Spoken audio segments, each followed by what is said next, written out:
Amigos, ¿cómo están? Bienvenidos a Radio Uruguay, bienvenidos a Emisora del Sur. ¿Cómo andan? Espero que anden bien. 19:02, amigos.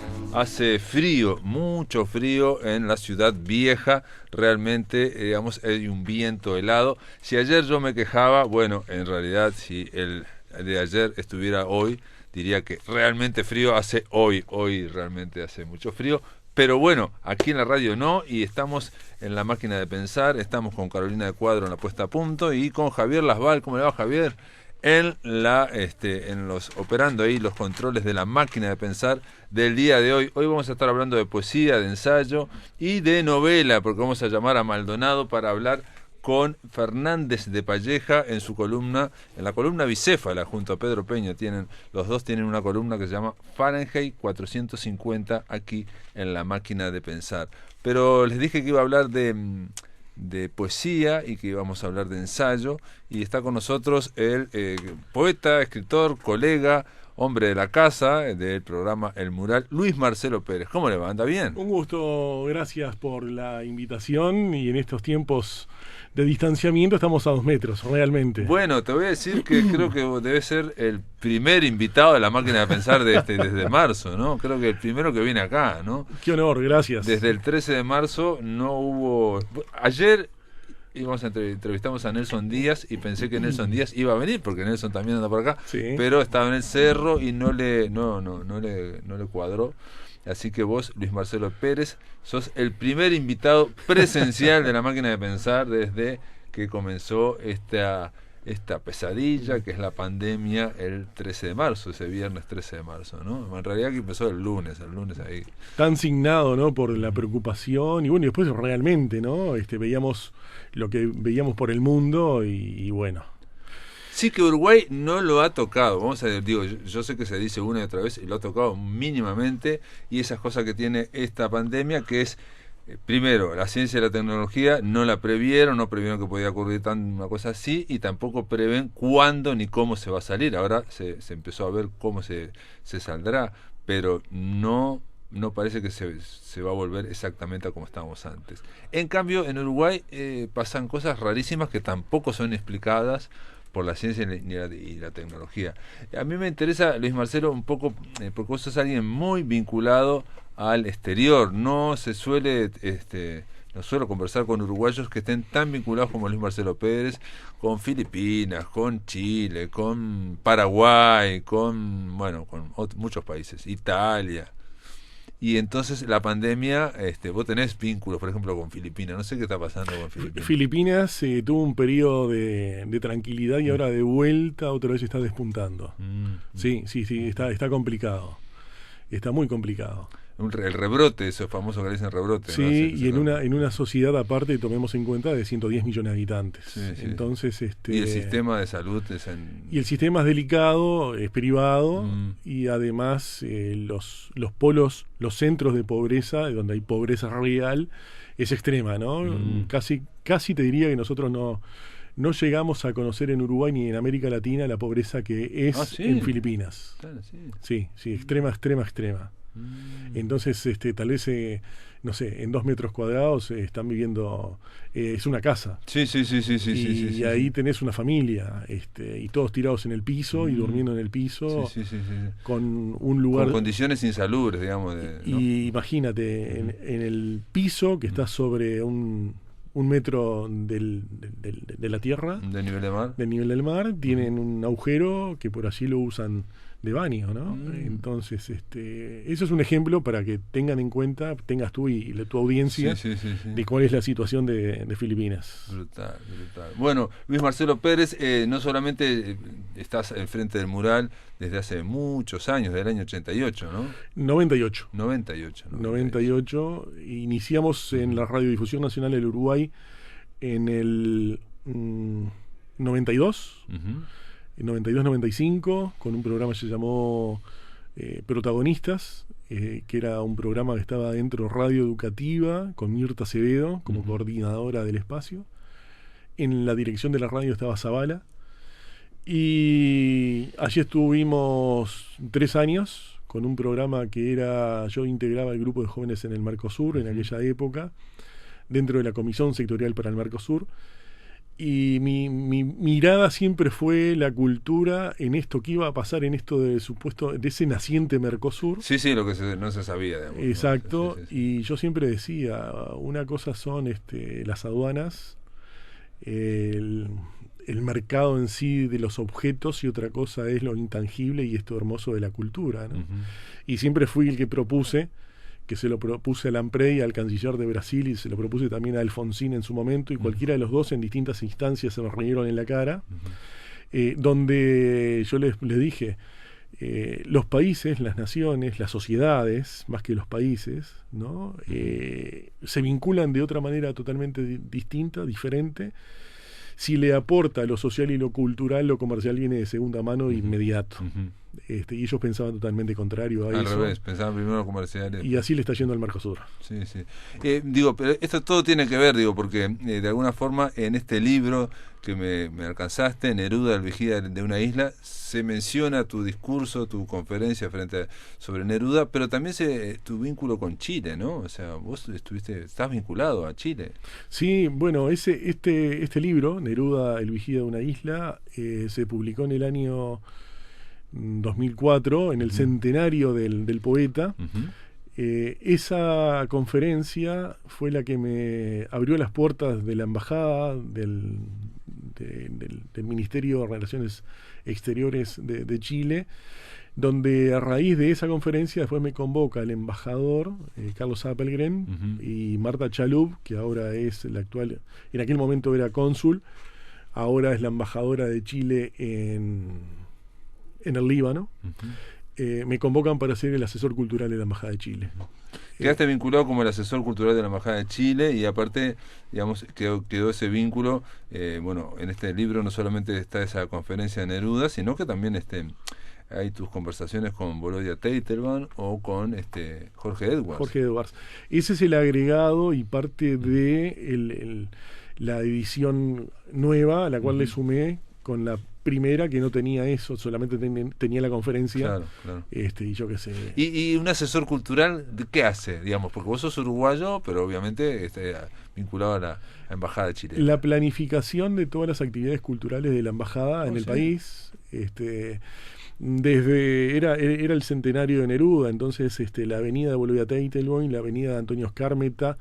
Vino el grupo Inti Illimani, que tocó en el edificio Mercosur, y ahí estuvimos también en la coordinación con ellos.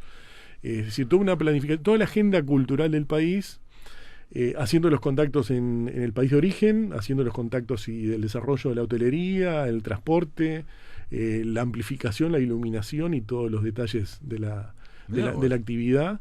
Y después, y abriendo canchas y también el relacionamiento con los propios artistas nacionales. La Embajada de Chile en aquel momento pasaba del edificio de 18 y Andes para donde era la mueblería Caviglia, al lado de la Corte Electoral. Entonces, ese lugar, te cuento una breve instancia. Me convoca a las 48-72 horas el embajador, luego de la conferencia que está acá en este libro, que este libro tiene distribución académica, no se vende, vale la pena decirlo, porque con el apoyo que tuvimos de la Fundación Pablo Neruda llegamos a ese acuerdo, porque el libro contiene fotos inéditas de la Fundación Neruda. Entonces llegamos al acuerdo que el libro era de distribución única académica. En aquella instancia entonces me convoca el embajador y me plantea me pasea por las nuevas instalaciones de ese predio que yo desconocía. Se iban a mudar. No, ni sabía. Entonces me iba marcando cada una de las salas y en un momento me dice, ¿y esta particularmente te gusta? Digo, sí, había justo una claraboya, una ventana amplia, entraba la iluminación, la calefacción natural del sol y tal. Y digo, mira, es hermosa por estas condiciones. Me mira y me dice, esta va a ser tu oficina. Digo, ¿cómo? Sí, la embajada te está pidiendo de que seas el asesor cultural, te estoy dando el nombramiento de asesor cultural en la Embajada de Chile, y ahí la emoción, ¿no? Claro, sorprendente. Para mí lo que representaba a Chile, y sobre todo ese aluvión de escritores, de poetas, narradores. Sí, que Chile es una tierra de poetas músicos, impresionantes, ¿no? Exacto. Sí, impresionante, ¿no? Estamos hablando de alto. ¿Y eso sigue ahora? ¿Seguís? No. Eso fue esos 5 años, digamos. Sí, fue en el periodo. Después vino la ministra, era la ministra Bachelet, a presentar a inaugurar la nueva sede. Lagos termina su periodo, asume Bachelet, y como siempre que asume un nuevo presidente, pasa la aspiradora por todas las embajadas y se llevó al embajador aquí. Y de ahí paso a ser asesor cultural de la Embajada de Colombia. Ahí me lleva a Colombia para ocupar este cargo. O sea, estás con... No, eso fueron también 5 o 7 años. Bueno, lo que yo decía, Luis Marcelo Pérez está muy vinculado con el exterior, y también está bueno porque, digamos, a veces si se peca en Uruguay muchas veces de cierto provincianismo, creo yo, ¿no? O de estar siempre mirándonos a nosotros, o como mucho asomados mirando a Buenos Aires, como que prácticamente el exterior parece que fuera... Eso es una percepción mía de Montevideo, ¿no? Lo que está ocurriendo, lo que pasa más allá de Buenos Aires, casi que pasa en el mundo, ¿no? Pero solo miramos a Buenos Aires. Tenés AG Ediciones, ¿no? Que está cumpliendo 25 años, ¿no? Ese emprendimiento editorial dedicado en principio solo a la poesía. En principio fue... nace en la década de los 90, nace de Apertura Generacional. Y en un momento determinado decimos, bien, la asociación civil está conformada, teníamos unos 100 integrantes en distintas áreas. 100 integrantes. Sí. Era una asociación. Asociación civil sin fines de lucro, exacto. Apertura generacional. En la década de los 90 se podía hacer este tipo de conglomerados, que yo creo que hoy en el 2020 está difícil, ¿no? Que la gente vaya, se comprometa. Hacer, ¿no? Una físicamente, exacto, ¿no? Presencialmente. Entonces teníamos gente en teatro, teníamos gente en investigación, teníamos en la parte de investigación y ensayo, teníamos gente en la parte de cine, teníamos gente en la parte de música. ¿Y quién estaba en cine, por ejemplo? Y de poesía. Y bueno, ahí estaba Jelinek, compartiendo también con algunos otros compañeros de esas instancias, ¿no? Entonces, cada uno de ellos coordinaban esas áreas. Y tratábamos de descentralizar la cultura de Montevideo. Montevideo era solamente para mí un departamento, un espacio dormitorio, y la idea era hacerlo expansivo e integrar a todo el país, a todo ese gran continente que teníamos en esos 19 departamentos, e ir buscando a su vez también en esas ciudades distintos vínculos con distintos actores de la cultura para a su vez después llevarlos hacia afuera, ¿no? Aparte de los 90, algo que estaba muy se mencionaba mucho era eso del tema de apertura o el tema generacional, en el sentido de que Uruguay, sobre todo a fines de los 80, era muy cerrado, ¿no? Había crisis económica también y todo, digamos, toda esa transición fue...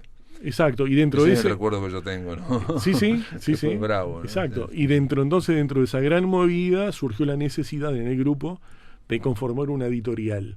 Y la editorial, bueno, es AG, es aquella apertura generacional, que hoy está cumpliendo en este ciclo los 25 años de publicar no solamente poesía ya, sino que ya hemos publicado dramaturgia, hemos publicado cuentos y hemos publicado también fotografía, ¿no? Estuvimos ahí negociando hace un tiempo atrás, pero entonces poesía narrativa y dramaturgia y ensayo.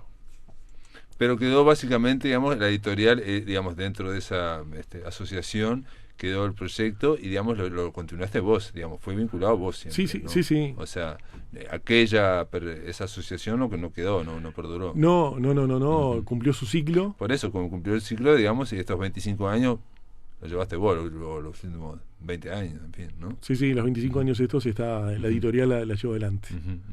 Y también has publicado, obviamente, has hecho no solamente cosas en castellano, ¿no? Digo, porque, vos sos poeta también, parte de tu obra la publicaste ahí también, ¿no? Sí. Y a veces alguna, ¿no? Yo por lo menos me mostraste, o capaz de, ¿no?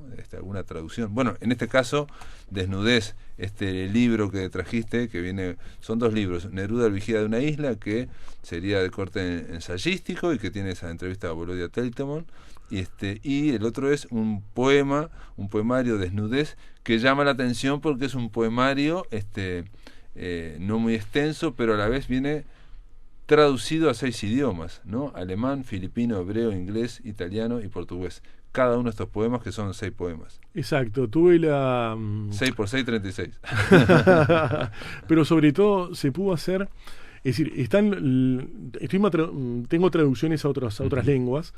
Las lenguas que están acá en esta edición son las lenguas que me permitieron publicar, porque en Japón se me hacía difícil, China se me hacía más complicado. Lo que estoy traducido al gallego, ya la editorial me dijo. ¿Pero vos estás traducido en China, por ejemplo? Claro, sí. Se te hacía más complicado para imprimirlo, para hacerlo en libro. Que me dieran la autorización. Que me dieran la autorización a hacerlo.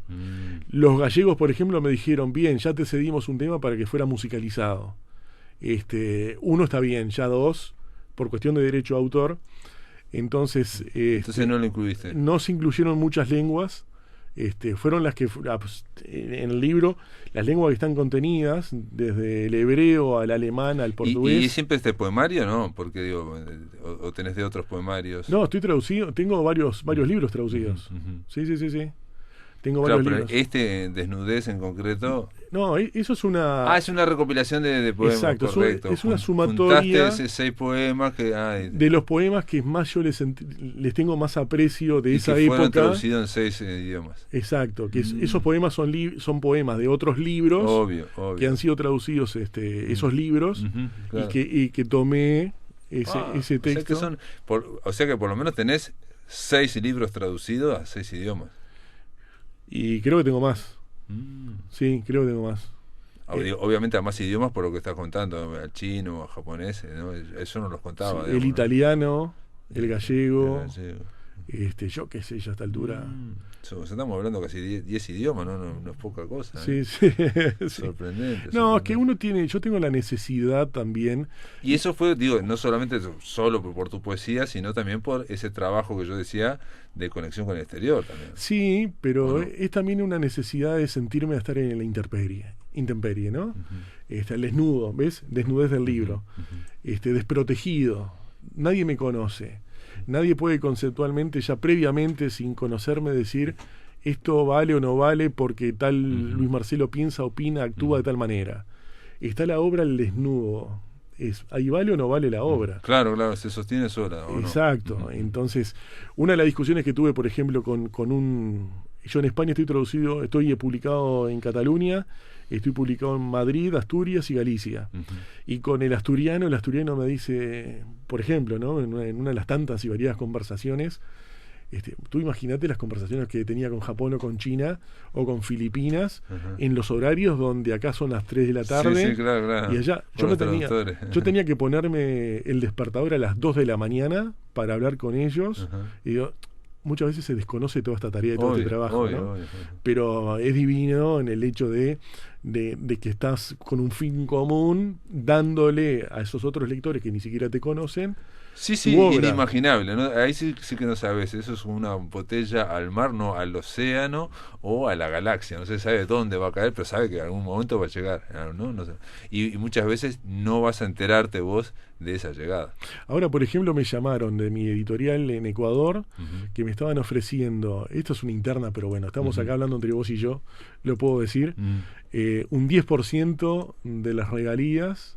Cuando vos manejas un libro objeto puede ser un 10%, pero cuando pasa a ser un libro en internet ya el porcentaje es mayor. Es mayor, sí, es mayor. Y en definitiva, ahora negociamos sobre un 35%. Pero ves, es una constante donde vos sos el escritor, sos el productor, sos el gestor, y también esta otra línea que vos estás más metido en la informática, el Kindle. Sí, el ebook, sí. En el ebook. En general, los derechos de autor de los ebooks son 35% mínimo, ¿no? Exacto, y ahora hace 10 días se contactaron conmigo para firmar contrato para todos los libros, que me lo pondré a pensar a ver si sí o si no. Soy hijo de la imprenta. Hijo de Gutenberg. Bueno, vamos a la pausa, mientras tanto lo pensás. Te voy a dar tiempo para pensarlo. Amigos, estamos en La Máquina de Pensar conversando con Luis Marcelo Pérez de estos 2 libros y de esta editorial. Me refiero a Neruda, el vigía de una isla, y Desnudez, un poemario que viene traducido en 6 idiomas. Amigos, continuamos en La Máquina de Pensar. Estamos conversando con un colega de la casa, Luis Marcelo Pérez. Él es el conductor del Mural, un programa también con énfasis en la literatura, con centralidad en la literatura, que va los domingos de 11... De 9 a 11. De 9 a 11. De la mañana. Yo sabía que era 11, pero no sabía de 9 a 11. De 9 a 11 de la mañana. Perfecto, todos los domingos, el Mural. Ya sabés que va, este domingo sí que va a haber. Sí. No, todavía no, pero bueno, de seguro seguro la crítica de cine, de seguro la crítica de libros, de seguro la crítica teatral, porque en tiempos de cuarentena igualmente hay distintas formas de hacer teatro y Cristian,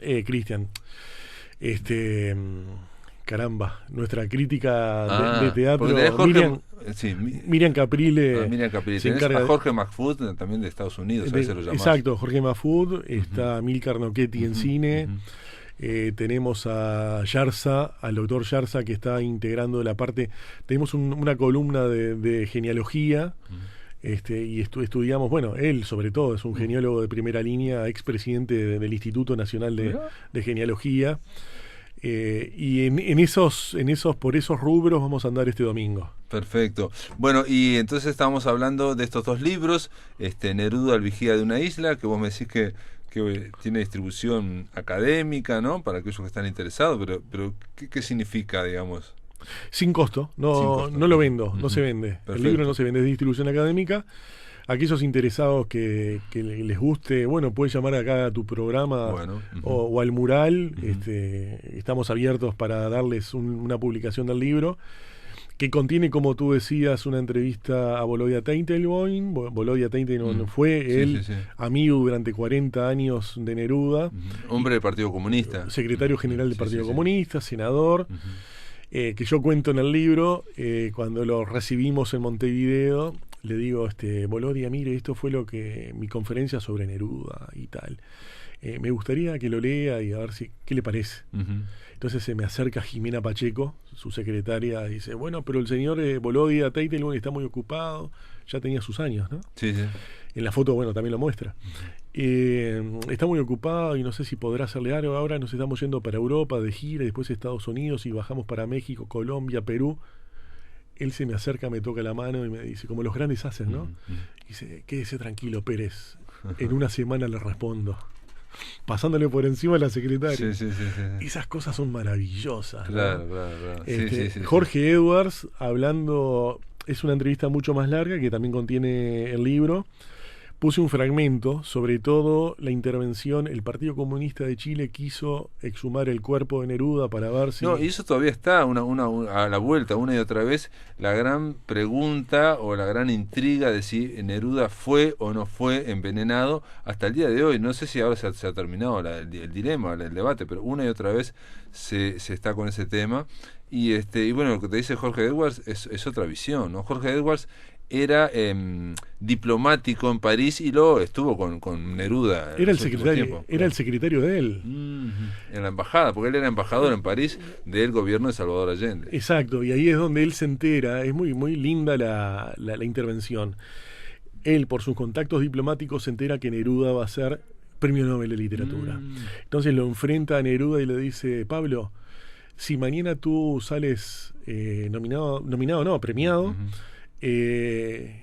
tú tienes que pagar la cena. En el mejor restaurante de París. El mejor. Y sí, entonces él dice, es imposible, dice Neruda, entonces la pago yo. Si no salí, la pago yo. ¿Viste? Entonces, bueno, y se logró, pero gracias a la información que él ya tenía previamente. ¿no? Bueno, eso no aparece como que él sabía, pero no sabía cómo. Y una de las cosas que dice Jorge Edwards, que bueno, es una visión, un enfoque que me llamó la atención, es que ya se sabía, cuando le dan el premio Nobel, Neruda viaja a Rusia para hacerse un tratamiento porque se detectó el cáncer, que no había vuelta y que, bueno, vuelve a Chile y que realmente ya estaba muy enfermo, digamos. Había vuelta. Exacto, la vuelta a Chile fue para despedirse ya para finalizar su... Y ahí coincide con el golpe de Estado cruento del Pinochet, ¿no? Y bueno, todo lo que ocurrió, y él, el golpe creo, ahora no me acuerdo, ocurrió en julio, ahora no me acuerdo, y muere enseguida Neruda, ¿no? Sí. Prácticamente. Sí. Y lo que sí, yo cuando fui a la casa de Neruda allá en Santiago... ¿Cuál de las tres? La de Santiago. Y me contaron cosas terribles. No, me contó un poeta, Diego Maqueira, que él fue en el momento digamos, no del entierro, sino para velarlo, el velatorio, y que fue tremendo, porque apareció la policía, fue un desastre total. Estuvo muy mal, ¿no? Y el mismo transcurso de la salida de su casa, justamente metido en una ambulancia, que en varias ocasiones lo detuvieron, frenaron la ambulancia, lo hicieron parar de la camilla, él ya dolido y ya en un estado de una situación muy enfermiza. Jorge Edwards, redondeando, lo que dice es qué necesidad había de envenenar a un hombre que ya se sabía que estaba terminal, ¿no? Entonces él no le veía esa lógica, esa justificación, y que el Partido Comunista o los que plantean de que fue envenenado, omiten ese detalle no menor, ¿no? En general, ¿no? De que ya se sabía que le quedaba muy poquito, ¿no? Exacto, y otra de las cosas que contiene el libro son fotos inéditas de la Fundación Neruda de Chile, y también contienen algunas fotos del Museo Neruda de Punta del Este. Claro. El Museo Neruda, sí.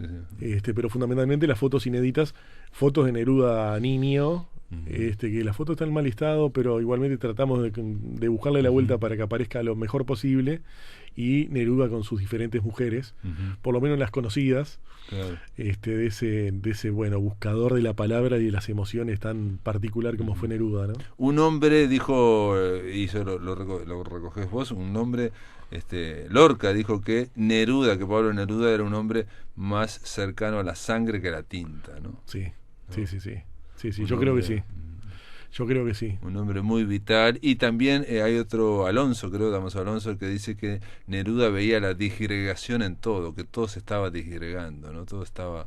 Eso también el pánico que le tenía a él, digo yo, esto es una cosa mía, a la muerte, ¿no? Tenía un gran... Pero él veía esa disgregación en todo, ¿no? Y también lo que cuenta el libro es la diferencia de Neruda, era el discurso de Neruda en un grupo social, y el intercambio de Neruda en la interna, hablando justamente de la interna del Partido Comunista chileno, y demás, que eso es fuerte, ¿no? Sí, porque él dice en un momento, te lo cuenta Volodya, ¿no? ¿Volodya o ahora no me acuerdo? Edwards cuenta que cuando pasó lo de Hungría, la invasión a Hungría u otros hechos, él dudaba del futuro del comunismo, ¿no? O sea, y Volodya le dice, no, quédese tranquilo, o alguien le dice, quédese tranquilo, y dice, no, pero yo dudo mucho. Sí, ¿no? Hasta ahora algunos, no sé, de lo que yo he leído no lo he encontrado en ningún lugar, y son datos importantes, relevantes. Por eso es que vos lo quisiste poner en el libro, por lo menos ese fragmento de Jorge Edwards, porque a mí también me pareció interesante, es un enfoque, ¿no? Distinto, ¿no? Sí. No, me parece que es un material que contribuye, es otra mirada distinta, que suma a lo que tanto se habla de este poeta magnífico del otro lado de la cordillera. Sí, que incluso ha quedado un poco como callado, ¿no? Del costado, ¿no? O sea, Pablo Neruda tuvo una gran culminación. Hay una entrevista en YouTube que vi hace relativamente poco, que es Gabriel García Márquez entrevistando a Pablo Neruda. Es muy, muy linda la entrevista, son unos 18 minutos, pero vale la pena. Y quedó, digamos, no sé, Neruda no tiene esa fuerza ahora, como que quedó desplazado por Vallejo, por decirte algo, ¿no? Ahora, es un gran poeta, es una culminación, y vos mismo decís en la conferencia que no te interesaba tanto Neruda y que te llegó, digamos, a... ¿Sabés por qué? Bueno, porque son muchos los porqués. En la edad mediana. Exacto, son muchos los porqués, pero lo que sí te puedo decir brevemente, yo me estaba yendo para Paraguay a hacer un par de actividades en algunas ferias del libro en Asunción y en el interior, en Coronel Oviedo. Me estaba a 5 minutos de subirme al avión, y recibo el mensaje de la Agregada Cultural de Chile informándome, me estaba convocando para la conferencia. Y le dije, a la vuelta hablamos. Yo ahora estoy en este tema, no puedo manejar ningún ni sí ni no. Cuando llego a Asunción, le digo a mi editora, a Vidalia Sánchez, digo, Vidalia, necesito material sobre Neruda, ¿tenés? Llama al dependiente y le dice, Manuel, consígueme todo del despacho del sótano, ¿no? Todo el material que encuentres de Neruda. Me trajo 12, 13 libros. Y esos libros me los llevé al hotel, y estando en las noches allá, cuando vine ya vine con la conferencia armada. Claro. Me enamoró, me cautivó. Sí, es un poeta del siglo XX, sin duda. Hablar de Neruda es acompañar toda la historia del siglo XX, ¿no? Sobre todo, España, Latinoamérica, todo es un poeta impresionante. Una pregunta, Luis Marcelo, ¿estos dos libros tienen que ver también con los 25 años de AG Ediciones, con un festejo o no? No, son libros... Porque los dos están con... Sí, son libros que están dentro, son hijos de la cuarentena. Son la cuarentena. Son libros que estando en la cuarentena, sobre todo, como te decía fuera de micrófonos, Desnudez surge a raíz del homenaje. Tuve la pérdida de mi traductor filipino, y de Bustamante. Randy Bustamante. Randy Bustamante. Y quise hacerle un homenaje en esta edición especial, y en esas semanas del inicio de la cuarentena empecé a comunicarme con mis editores en distintos lugares y traductores. Como te decía al comienzo, en algunos me dijeron que sí, en otros me dijeron que no. Claro. Y dije, bueno, vamos a homenajearlo. Y de ahí surge la tapa y las ilustraciones internas de Juan Pablo Pistilli, que es un artista paraguayo. Es un artista paraguayo. Es muy interesante. Es muy interesante. Es uno de los artistas jóvenes más importantes. Él viene de una familia ya de escultores, de larga trayectoria, y él me hace entonces el separador de los poemas, tiene el trabajo de él. Y después lo llamé también a Jacobo Rauskin, que es un académico, docente, y bueno, pertenece justamente a la Academia de la Lengua Paraguaya, y le planteé la idea, y con él hace muchos años, que por cuestiones personales el que se frenó fui yo en su momento, él me había convocado a hacer un libro a 4 manos. Entonces le dije, Jacobo, mira, estoy con este proyecto, ¿te sumás? Le mandé, a las 24 horas ya tenía ese texto, que allí lo tenés en tus manos. Dice así: el lector podrá acompañar al autor en la búsqueda que propone nuestro poeta en cada uno de estos 6 poemas breves, muy intensos y profundos. Un cuerpo en el que se articula una oración, como suelen hacerlo quienes reconocen en la poesía un templo. Muy bien. Y me lo mandó al otro día, y un poquito más demoramos con las ilustraciones. Así que bueno, imagínate. Y ahí está el texto de Bolodia, ¿no? Y la contratapa del otro, de Neruda, El vigía de una isla, la contratapa es de Bolodia Teitelbaum, ¿no? Luis Marcelo Pérez ha conseguido hacer regresar al poeta a la Atlántida, a la vida perenne. Aquí conversa con ustedes, con nosotros, ¿no? Muy lindo Luis Marcelo Pérez.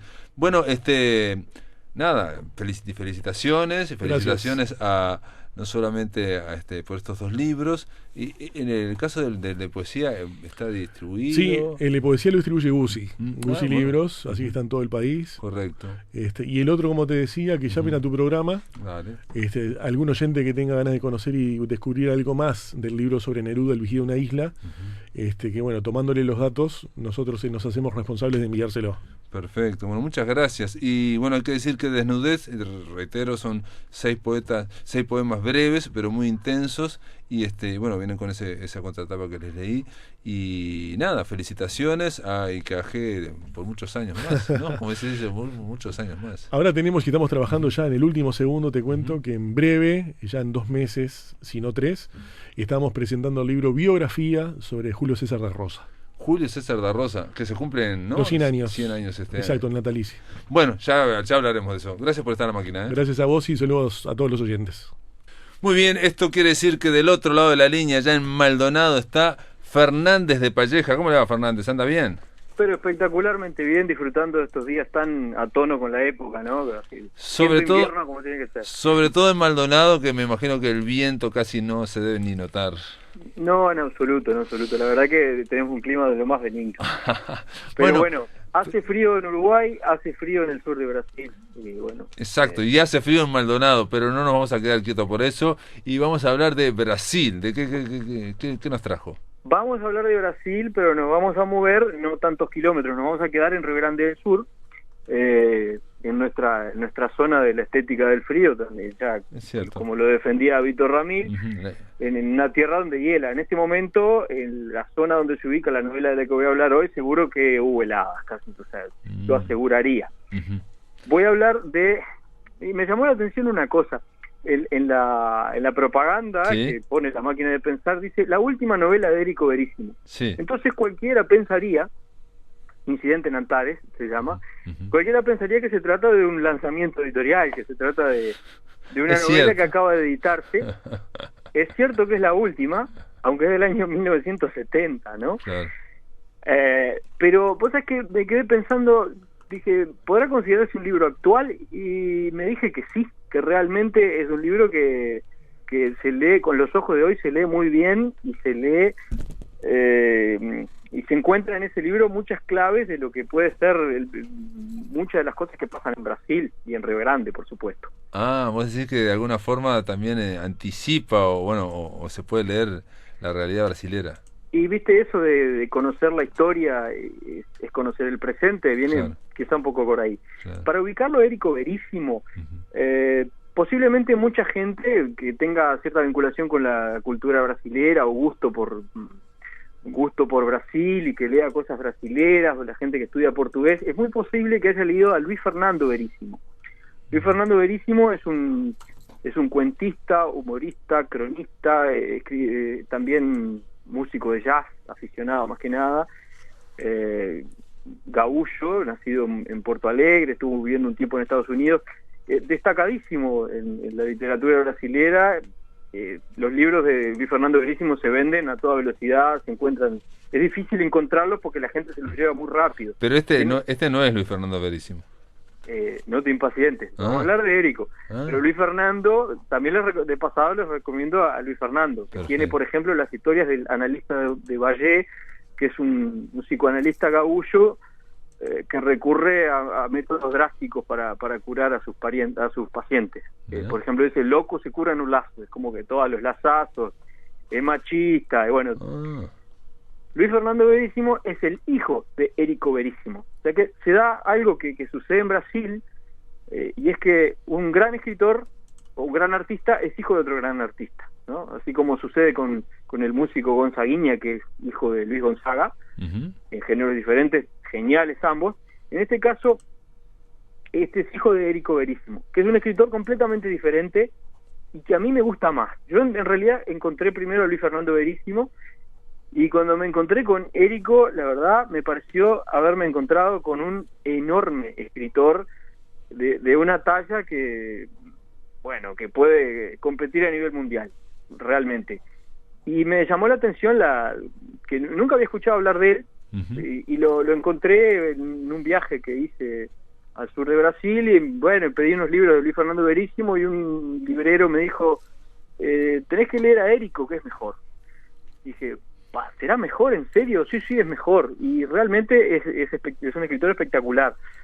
Tiene una saga que se llama O Tempo e o Vento, sería El Tiempo y el Viento, que consta de 3 libros en los cuales de alguna manera recopila lo que es la historia de Río Grande del Sur. Son 3 novelas y se han hecho adaptaciones de televisión y películas, y tengo que confesar que esas no las leí, y es uno de los tantos motivos que me mantienen con vida, leer los libros, la saga de O Tempo e o Vento.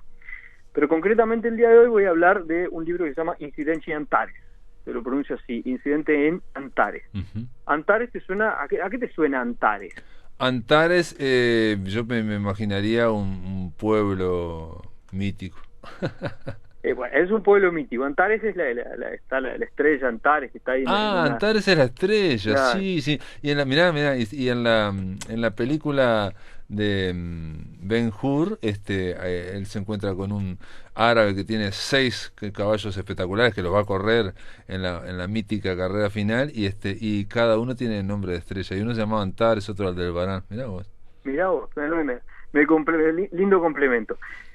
Aparentemente la historia empieza contando de un expedicionario francés que visita esas tierras allá por el siglo XIX y se pone a conversar con un caudillo local de apellido Bacariano, posiblemente un apellido originado posiblemente en el sustantivo vaca, porque son ganaderos. Y bueno, se pone a mirar las estrellas y dice, ya es la estrella Antares, no sé qué, y el caudillo le dice, lindo el nombre para el pueblo, porque en realidad acá el pueblo se llamaba Povinho da Caveira, que significa pueblito de la calavera. Entonces queda el nombre Antares, y obviamente todo el mundo se olvida de por qué se llamaba así, e incluso piensan que Antares significa que es porque hay muchas antas. Las antas son los tapires. Y anta, por cierto, en Brasil es una palabra que se utiliza para llamar a alguien tonto, ¿no? Anta, o sea, una anta significa eso, burro, básicamente. Y bueno, la historia empieza a transcurrir ahí en un pueblo donde está la familia de los bacarianos, y le surge la competencia de la familia de los Campolargos, que son en ambos casos familias que se dedican al latifundio y al latrocinio, el contrabando, y a ejercer el poder de manera omnímoda, caudillesca y bestial, exagerada en esa zona. Por supuesto que hay una exageración literaria y está muy presente el humor, pero el relato opera como una descripción muy interesante de lo que fue la conformación de la sociedad de Río Grande del Sur, y por tanto también podría extenderse un poco a lo que es la conformación de nuestra sociedad, claro, ¿no? De nuestro caudillismo, ¿no? Sí. Bueno, de hecho, y del lejano oeste, ahora estoy pensando, cuando vienen los ganaderos frente a los pastores o frente a los agricultores, ¿no? Ese tipo de estructura, ¿no? Que después claro. eso se va cristalizando durante un largo periodo de tiempo. Las familias se encuentran enfrentadas de una manera... Y es una gran rivalidad que termina, claro, bueno, no se sabe cuándo empezó. De una manera radical, y bueno, se matan, se torturan. Digamos que en el siglo XIX lo que se hacen es tremendo, se colocan cosas dentro de parte del cuerpo, las torturas son horribles, se matan, y eso va evolucionando, por supuesto, la rivalidad continúa hasta que en un momento incluso llegan a ser amigos, ¿no? Y va pasando de todo en el pueblo, y al mismo tiempo que pasan cosas en el pueblo, van pasando cosas en la política de Río Grande del Sur, sí, y de Brasil, porque la mirada está a partir de Río Grande del Sur, y es interesante saber por qué, porque aparecen, no sé, el presidente del estado de Rio Grande del Sur, Júlio de Castilhos, y el otro, Borges de Medeiros, que si uno va al sur de Brasil se encuentra con esas calles por todos lados, y en determinado momento los campolargos y los vacarianos todavía estaban enemistados, y el que los hizo juntarse y generó una reunión para hacer un acuerdo político fue un diputadito de un pueblo cercano que se llama São Borja, de apellido Vargas, Getúlio Vargas, nada menos. Getúlio Vargas, ni más ni menos, es uno de los personajes de esta novela que en ese momento interviene, pero después es mirado como una especie de estrella lejana, o como, bueno, el poder de Brasil. Y los personajes se sitúan contra, bueno, con respecto a la política brasilera. Hay uno de los vacarianos, por ejemplo, que se acomoda con Getúlio y hace negocios sucios en Río, hace negocios sucios ahí y todo lo demás. Pero el epicentro de la novela, en realidad el incidente, empieza por la mitad.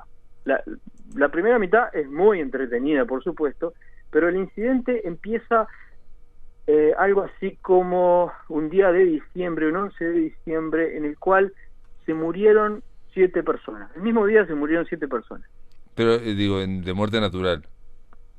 Bueno, sí, algunas de muerte natural y otras porque era natural, que la violencia que les infligieron era natural muerta, que muriera. Sí. Como decía el amigo Landricini. Los tipos, hombres, mujeres, se mueren, pero se mueren en el medio de un conflicto sindical, donde hay una huelga general que está aquejando a la sociedad, porque es otra de las cosas que está empezando a suceder en Brasil. Se empiezan a aparecer los sindicatos, empiezan a aparecer partidos comunistas, empieza a aparecer la izquierda o el temor de la izquierda, la reacción frente a eso. Obviamente los campolargos y los vacarianos se van a enfrentar a eso, porque son los terratenientes y todo lo demás. Y en medio de la huelga suceden estas muertes, pero la huelga tiene una característica interesante, y es que se niegan a enterrar a los muertos, porque los sepultureros también adhieren a la huelga. De modo que los cajones en medio de la noche quedan recostados contra el muro del cementerio del lado de afuera. Y entonces en determinado momento la matriarca de los campolargos que se había muerto, de los vacarianos en realidad, sí, de los campolargos, no me acuerdo cuál era, Dona Quita, se levanta del cajón, y así como se levanta ella, empiezan a levantarse los otros muertos. Los muertos empiezan a levantarse, empiezan a parlamentar, empiezan a darse cuenta de que están ahí insepultos, y no saben muy bien qué es lo que pasa, hasta que parlamentando, hay uno de ellos que los lidera, que es un escribano, está metido en todos los chanchullos del pueblo, y resuelven tomar a su vez su propia medida, que consiste ni más ni menos que en encaminarse al pueblo y, además de realizar visitas a sus deudos, sus parientes, que en algún caso están repartiéndose las joyas, en otro caso hay uno que se encuentra a la mujer con otro rápidamente, hay uno que va a visitar a su mujer a ver cómo está, porque lo habían matado las fuerzas policiales bajo tortura, otra era una prostituta que había sido abandonada por los médicos, etcétera. Se dirigen cada uno a sus lugares con la consigna de concentrarse al mediodía en la plaza central del pueblo. con el consiguiente e insoportable olor. Y bueno, ahí se ponen a plantear su reclamo, y el reclamo incluye no solo asolar fétidamente al pueblo, sino sacar los trapitos al sol y empezar a contar todas las miserias, porque claro, los tipos a esto ya no les caben prendas, entonces resuelven empezar a contar todo lo que saben de la sociedad. Hay uno que cuenta todas las infidelidades, el escribano cuenta todas las tramoyas económicas, etcétera, lo cual provoca un sacudimiento tremendo en la sociedad de Antares, y bueno, una especie de juicio final. Una especie de juicio final, obviamente. Pero juicio final, digamos, en las dimensiones de un pueblo, ¿no? Un pueblo chico. En las dimensiones de un pueblo. Sí, ¿no? Infierno grande, por supuesto. Claro, sí, es infierno grande, pero en las dimensiones, ¿no? De esas... que yo te escucho y pienso también en 100 años de soledad, ¿no? O sea, la idea de hacer en un pueblito una cuestión media mítica, pero a la vez que refleje las luchas, en el caso de García Márquez, de liberales y conservadores, y bueno, y toda la historia de la humanidad. Claro. Vendría a ser como una especie de, digamos, de correlato de García Márquez, pero en Río Grande del Sur. Claro. Estado en el cual, desde ya, si me están escuchando de la Embajada de Brasil, solicito una misión diplomática, porque bueno, quiero ser el abanderado, tengo que conseguir la bandera de 3 colores, tomar mate y todo. Tienes que ser asesor cultural de la Embajada de Brasil. Nos quedan 3 minutos, Nacho. Y bueno, ¿sabes qué? No tuve en cuenta revisar si el libro estaba traducido al español, podrían buscar. Es del 71, ¿no? Estaba viendo, ¿no? Creo que es del 70. 70, ajá. Es de rigurosa actualidad, porque ¿sabes qué? La lucha ideológica o caricaturescamente ideológica que se libra en Brasil hoy, donde Bolsonaro llama comunista a todo aquello que se le oponga, o sea, Bolsonaro parece una caricatura, es mucho más caricaturesco que el personaje. Sí, parece un personaje de Antares. Que el personaje más rústico de Antares. Y evidentemente las cosas no salen de la nada, y esa pintura que hace Érico Veríssimo en 1970, que abarca todo lo que llevaba recorrido el estado de Río Grande y Brasil en el siglo XX y parte del siglo XIX, es perfectamente actual y demuestra, por lo menos a mi humilde entender, que los países no cambian tan fácilmente, que hay estructuras que se mantienen muy sólidas en nuestra sociedad. De alguna forma también, igual que García Márquez con 100 años de soledad, que digamos trascendió la pintura de Colombia y los liberales conservadores y pintó a toda América Latina. Lo que estás hablando también es como de que esa zona, digamos, de subdesarrollo, cuando un pintor, iba a decir, cuando un escritor pinta bien los rasgos fundamentales, no importa, porque 30 años después, 40 años después vemos que los vemos de nuevo, ¿no? Los vemos caminar, andando, ¿no? Yo estoy viendo los personajes, un alcohólico se llama Alambique, otro se llama Tiberio Bacariano, otro se llama Livindo Olivares, otro se llama, son nombres que Tiberio Bacariano parece de 100 años de soledad también, ¿no? Sí, es verdad, y los personajes, hay muchísimos personajes, todos tienen su característica, algunos son pintados con bastante sorna y con cierto tono caricaturesco.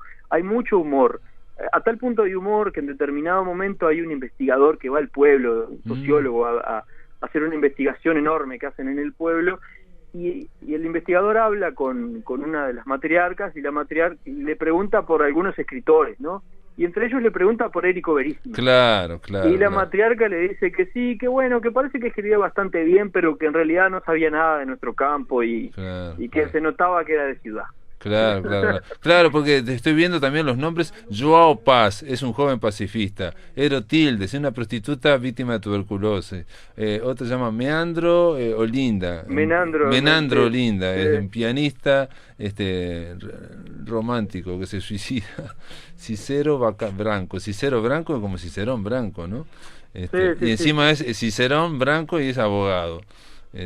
Claro, ese es el que saca todos los trapitos al sol. Es el que pergeña el plan y que en definitiva lleva la voz cantante de su representado. Que vos decías, sí, escribano abogado, está perfecto. Claro, sí, es un bueno, el libro se llama Incidente en Antares, ¿no? Sí. Érico Veríssimo tiene un montón de libros más, o sea, mencioné el Tiempo de Juvento, pero hay otros, sé que se Clarisa Caminos Cruzados, después hay otro que dice Mirar los lirios del campo, se llama. Hay unos cuantos, lo recomiendo mucho, es un enorme escritor, realmente, que generalmente acá en Uruguay, yo nunca lo había escuchado nombrar hasta que estuve en una librería, en un cebo, una librería de libros usados en la ciudad de Pelota.